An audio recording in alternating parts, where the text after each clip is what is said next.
Welcome everyone, and thank you for paying interest in this course.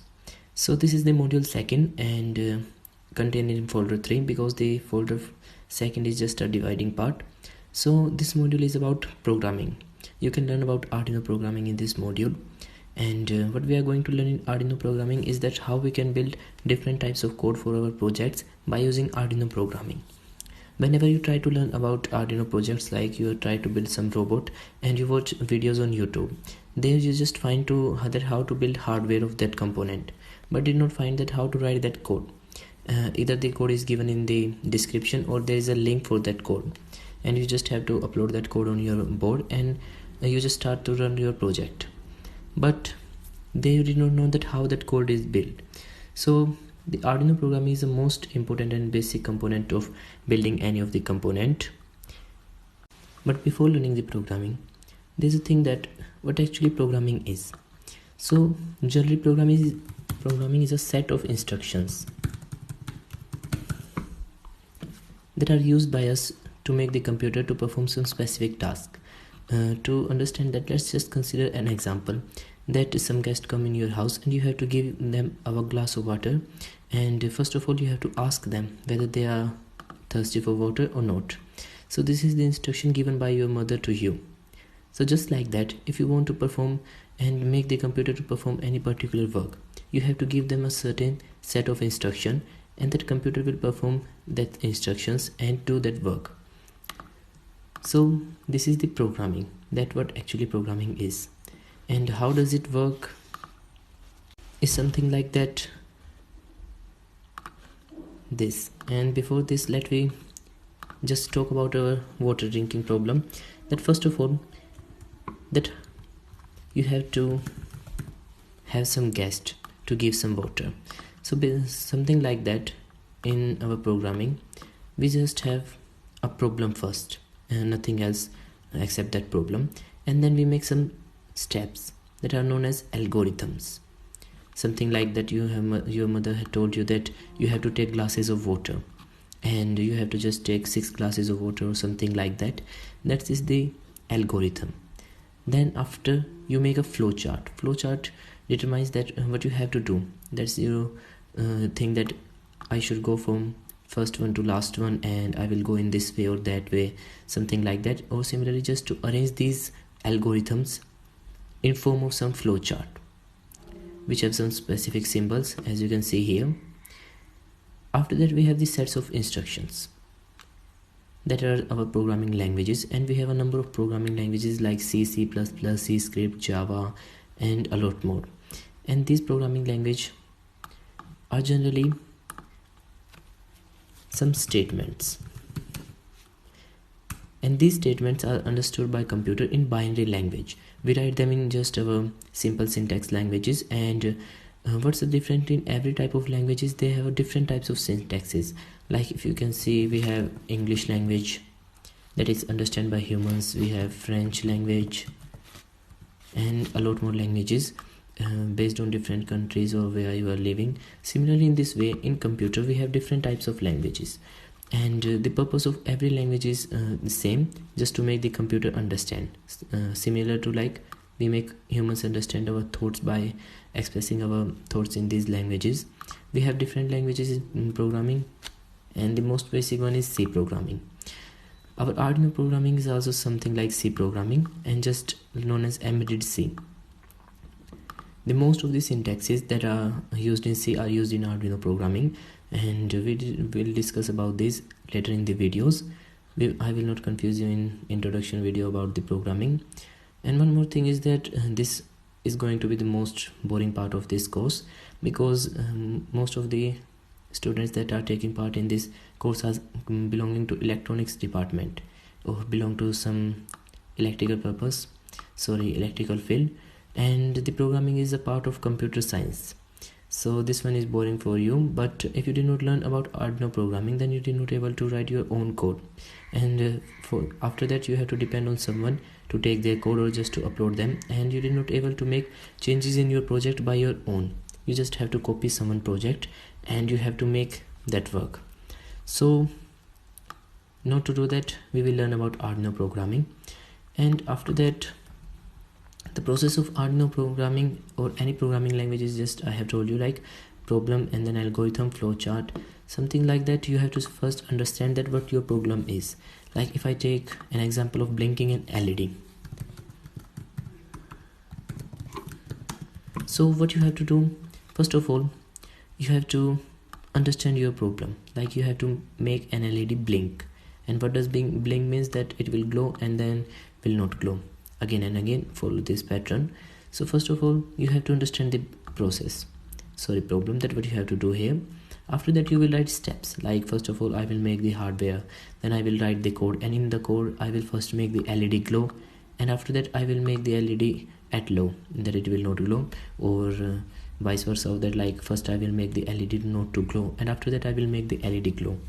And there are also many patterns for blinking, like SOS code, etc.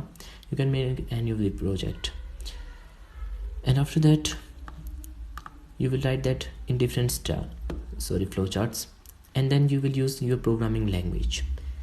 And what will happen in your programming language is, like if you are using C, embedded C in your Arduino programming, that is our Arduino IDE programming,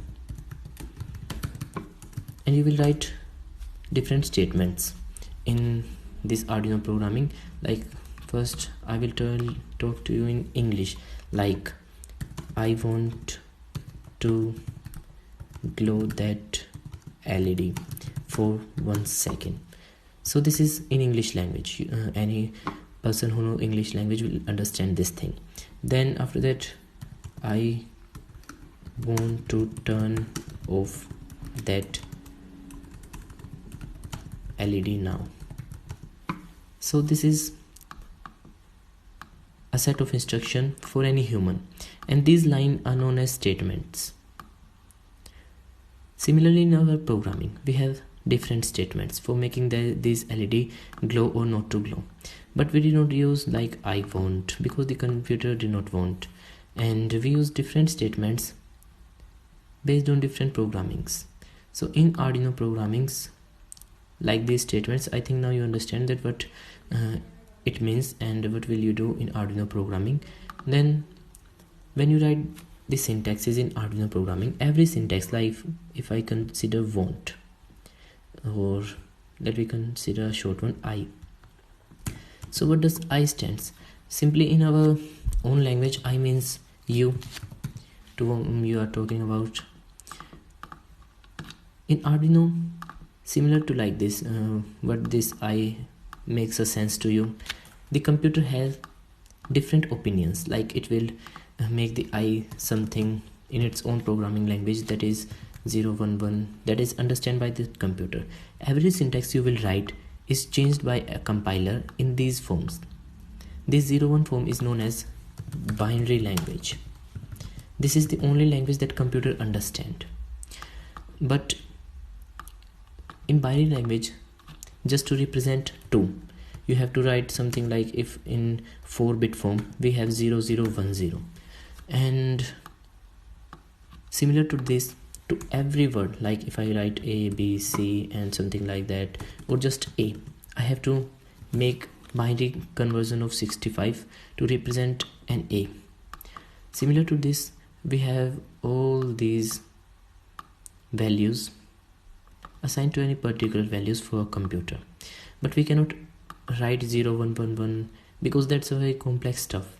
So to make that simple, there are compilers. I think most of you are already familiar with compilers and programming languages. So what are compilers? Compilers are just simply like this text editor, as you can see here, Notepad. This is used to write web pages, and what web pages are like this one. Here you can see different projects shown here, and when I move my cursor, there's different things happening here. It's showing here 650 and 344. Here there is a clickable link, search option. So these are web pages first, and this text editor is used to write these web pages. So this is a compiler for this one. Similar to this, we have different compilers, like for Python language we use Python compiler. For C we have different compilers like DevCC, etc. And our subject of study is Arduino programming. So for Arduino programming we have something known as IDE. This is the Arduino programming compiler, and what it will do, it will convert your statements like I want to glow that LED in form of 0111 for the computer.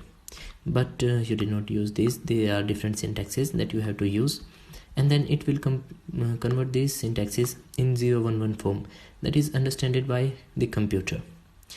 So why we require them? They are required just to make the system, or you can say ecosystem, user friendly. We have three types of languages: high, assembly, and low. So these are three levels of languages, that is high, assembly, and low.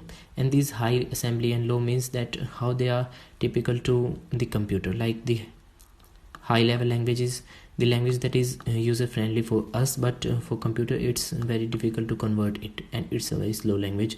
And low language consists this 0101 type of language. So this is the programming language, and all about programming and what happens in programming language. I think you understand this one, and I suggest you to watch this video twice or thrice so you can understand everything that what will happen in Arduino programming and what we are going to learn in Arduino programming. So this is all about Arduino programming and what we are going to do in this module. So first of all, we begin with Arduino, and we will first discuss about Arduino, everything that what's included in an Arduino and how they will work. And after that, we will not focusing on hardware much more. We will directly move to Arduino programming and learn step by step every of Arduino components, and we will learn about every syntax using Arduino programming, so that you can easily write every of your code by your own and does not have to depend on anyone to write these codes. And after that, we will move to our next modules. So this is about this module, and you can also follow us on Instagram with the username EraOmen, and you can ask us questions there, and also you can send your ideas there. There's one more thing we want to tell you, that if you have proper ideas and you want to do something creative, then you can send us ideas, and we will provide funding and some space for that students to make their idea working. So thank you for watching, and I will see you in the next video.